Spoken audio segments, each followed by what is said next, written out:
राष्ट्रीय शैक्षणिक धोरण अर्थात NEPच्या धोरणानुसार दर्जेदार शिक्षण देण्यासाठी गोवा सरकारनं पारुल युनिव्हर्सिटी गोवाला विद्यापीठ सुरू करण्यासाठी मान्यता दिली आहे। अशा प्रकारचं गोव्यातील हे पहिलंच खाजगी विद्यापीठ ठरलं असून गोव्यात उच्च शिक्षणाच्या एका नव्या युगाची सुरुवात करण्यास ते सज्ज झाले। विद्यार्थी केंद्रित सुविधांच्या माध्यमातून हे विद्यापीठ गोव्याला राष्ट्रीय स्तरावर एक मान्यताप्राप्त शैक्षणिक केंद्र बनवण्यासाठी प्रयत्नशील आहे।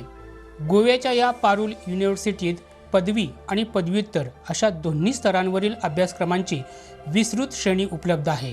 यामध्ये व्यवस्थापन अभ्यास, संगणक ॲप्लिकेशन, कॉम्प्युटर सायन्स, इंजिनिअरिंग उपयोजित आणि आरोग्य विज्ञान, फार्मसी, फिजिओथेरपी तसंच नर्सिंग अशा अनेक महत्त्वपूर्ण अभ्यासक्रमांचा समावेश आहे। हे सर्व अभ्यासक्रम विद्यार्थ्यांना आधुनिक जगासाठी सिद्ध करण्याच्या उद्देशाने तयार केले आहेत। यात केवळ सैद्धांतिक ज्ञान नसून विद्यार्थ्यांना प्रत्यक्ष कामाचा अनुभव आणि उद्योगाशी संबंधित शिक्षण दिलं जातं। विद्यापीठाचं कॅम्पस हिरवेगार आणि पर्यावरणपूरक आहे। इथं विद्यार्थ्यांना जागतिक दर्जाच्या सुविधा मिळतील। यामध्ये अत्याधुनिक प्रयोगशाळा आणि कार्यशाळा, डिजिटल सुविधांनी परिपूर्ण वर्गखोल्या, प्रशस्त सेमिनार हॉल आणि इतर अनेक सुविधांचा समावेश आहे।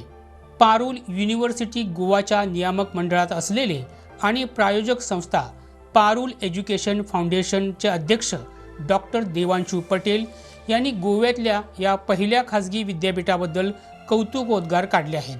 ते म्हणतात, गोमंतकीयांना परवडणारे आणि दर्जेदार शिक्षण सहज उपलब्ध करून देण्याच्या आमच्या ध्येयाचे पारुल युनिव्हर्सिटी गोवा हे मूर्त रूप आहे। आमची अशी इच्छा आहे की विद्यार्थ्यांना जागतिक दर्जाचं शिक्षण घेण्यासाठी आपलं मूळ सोडून बाहेर जावं लागू नये। या प्रयत्नांमधून आम्ही राज्याच्या आर्थिक विकासात आणि प्रगतीत योगदान देण्याची आशा बाळगतो। आपले विविध अभ्यासक्रम आणि विद्यार्थी प्रथम या दृष्टिकोनांसह पारुल युनिव्हर्सिटी गोव्यात उच्च शिक्षणाच्या एका नव्या युगाची सुरुवात करण्यास सज्ज झाली आहे।